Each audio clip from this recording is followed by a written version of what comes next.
The rain drummed against the window panes of the dimly lit office, a relentless percussion that filled the air with a palpable tension. Outside, the neon lights of Interstate Avenue flickered through the blurred glass. In this town, where shadows stretched like fingers eager to grasp, every flash of color seemed to promise both danger and intrigue. Walter, a bright-eyed boy of 12, perched on the edge of a cracked leather chair, swinging his legs restlessly as they barely touched the stained linoleum floor. His heart raced with the thrill of his newly discovered secret, a rare artifact lost somewhere within the city's tangled alleys. He had found a faded map in his late father's belongings, marked with strange symbols and scrawled writings. "Walter, you sure you know what you're doing?"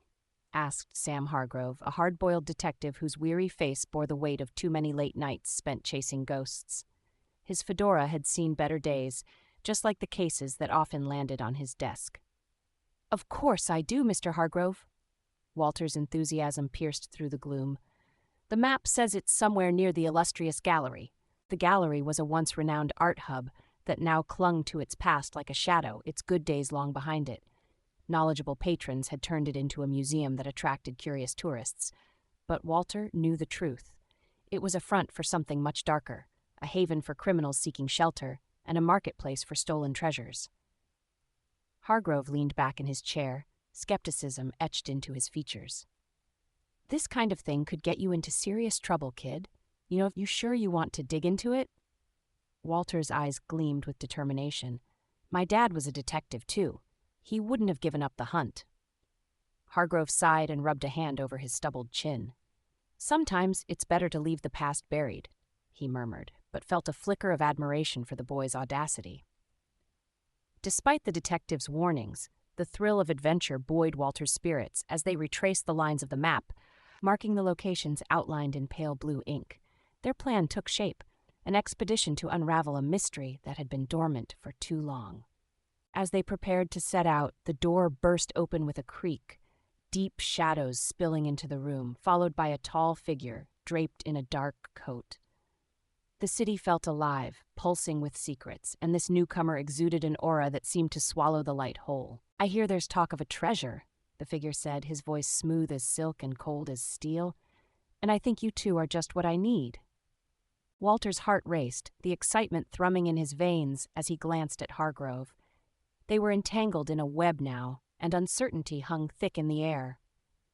"Who are you?" Hargrove demanded, instinctively positioning himself between the stranger and the boy, protective instincts flaring up.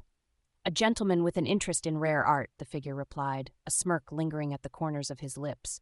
"I'd rather we weren't at odds, Mr. Hargrove. This city has eyes everywhere." Walter watched the exchange intently. The man's presence radiated danger, and the thrill that had bubbled inside him now transformed into a knot of unease. Perhaps he had ventured too far too quickly. "We're just investigating," he said, attempting to sound more confident than he felt. "Nothing more." "Investigating, you say?" The figure leaned closer, his dark coat brushing against the walls of the office, casting long shadows. "What you seek is not for the faint of heart. The Icarus Gallery hides more than just old paintings." "What do you know about it?" Hargrove's voice was a low growl. Every instinct told him that this man was trouble. "A lot, but it's what you don't know that could lead to a mistake," the stranger replied, his gaze turning back to Walter. "Especially for a brave little boy who's wading into deep waters. How about we make a deal?" Walter felt a flutter of alarm but couldn't resist. "What kind of deal?" "I can help you find what you're looking for, but you'll need to follow my lead. I know more about the map than you do," he said, pulling a similar map from his coat, its edges worn and frayed. "I can name the price, gold, riches, or perhaps I'd like something more valuable, information." The boy exchanged glances with Hargrove, his heart pounding. The man's proposition felt wrong, yet he couldn't help but be drawn in by the thrill of the chase. "What kind of information?" Hargrove asked, eyes narrow, caution dripping from his words. "The kind that leads to power. The kind that can buy favors or shut a mouth," he replied, his smirk widening. "In this line of work, knowledge is worth its weight in gold.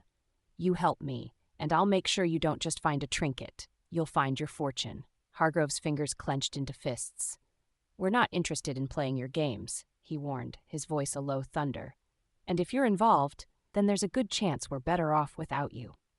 "Suit yourself," the stranger said, spinning on his heel. "But be careful where you tread. The shadows have long arms, and you never know who might be watching." As he strode out, the tension in the room receded but left an uneasy weight behind. Walter looked up at Hargrove, whose brow was furrowed in thought. "What do we do now?" "Now, kid, we find the truth in that gallery, and fast," Hargrove said with determination. "If that man is involved, we'd better move before he conjures up trouble."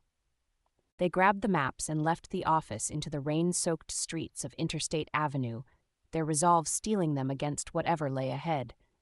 The illustrious gallery loomed at the end of the block, its aged stone facade glowing under flickering streetlights. Inside, the musty air mingled with the scent of old canvases and lost dreams. As they navigated through dimly lit halls and dusty displays, the boy sensed the weight of history around him. Both art and deception were carved into the very walls.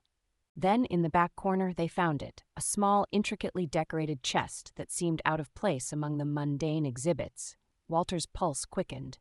"This must be it." Hargrove scrutinized the chest suspiciously. "Let's see if it's what we came for." With a deep breath, Walter opened the chest, revealing a collection of shimmering jewels and a strange, glinting sculpture. The mystique of the Icarus Gallery had concealed something worth more than just money.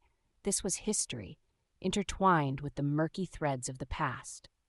But even as they marveled at their find, the feeling of surveillance loomed in the atmosphere.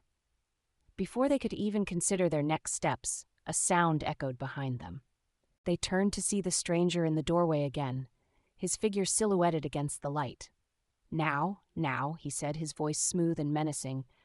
"I did warn you about the shadows." Realizing they had been led straight into a trap, Walter exchanged a quick look with Hargrove.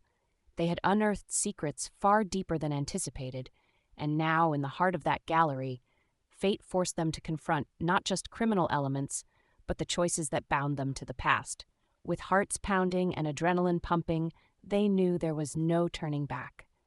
Together, they would either reclaim control of the story or succumb to the darkness that threatened to consume them both.